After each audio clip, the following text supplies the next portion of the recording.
developing story with the search operations for 6-year-old Khayalethu Magadla, who fell into an open manhole in Dlamini in Soweto. It's now been 10 days since he disappeared. Emergency personnel are again on the scene searching for the little boy. Malungelo Booi is on the scene for us. Malungelo, good afternoon to you. What's the latest from there?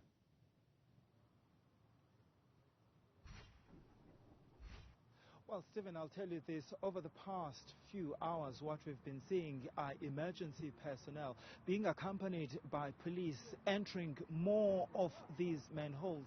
In fact, since around 10 o'clock this morning, they've entered about 4 manholes here in the El Dorado Park area. We're about a meter away, Stephen, from where actually the actual scene of where this young boy actually fell into that manhole. So what you're going to see happening here, Stephen, is that you see there's something that looks like a boat there. So that is mounted with cameras.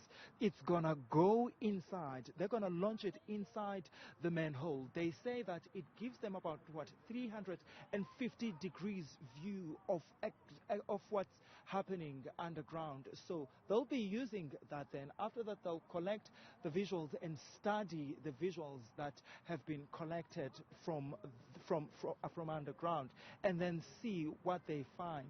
If they find anything, Stephen, they'll then go underground and search. We'll see divers go underground and actually search. It's something that they've been doing, Stephen, for the past 9 days and 10 days, as you rightfully indicated today, since that particular incident. Earlier on, I was talking to a relative of this young boy, telling me about how the family is just battling, Stephen, to come to terms with this news. But also, Stephen, one of the things, though, that they are praying for now is that they're praying for a body, at least, to be found, Stephen.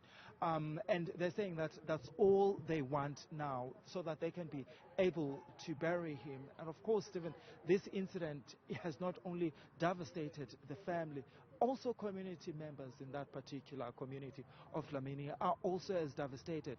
In fact, Stephen, we now know that some of the children that were playing with this little boy are traumatized. And one of the community members was telling me this morning that those children keep on asking whether have you found Kaya, the rescuer, asking whether the rescuers have been able to locate Kaya, because they want to make sure that at least their friend is also being buried. You can see there, Stephen, some of the emergency officials are getting inside then that manholes. Some of the sizes, Stephen, of these manholes, in terms of how deep they are, really varies. Some of them are about 600 meters deep, some of them about 800 meters deep, others about 60 meters deep. So the length and how deep they are, it also varies. And Malungelo, some of this is incredibly dangerous work. For me to go down a manhole would be one of my worst nightmares. And there they go, quite happily, prepared to do their duty to find this poor boy.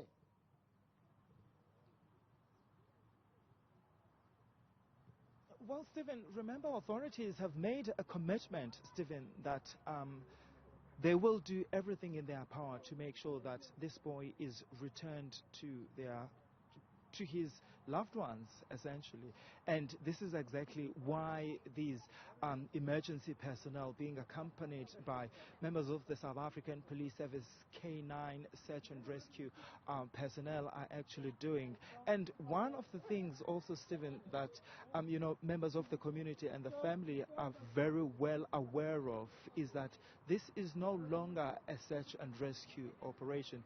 It's now a search and recovery operation. And I was talking to Robert Mulawuzi and saying that, well, they don't have any time frame really on when they would stop the search. In fact, they'll stop the search when their job is done here. And what is exactly their job is to make sure that the little boy is found. Malungelo Booi, for that live update, thank you very much indeed. I do appreciate it. Well,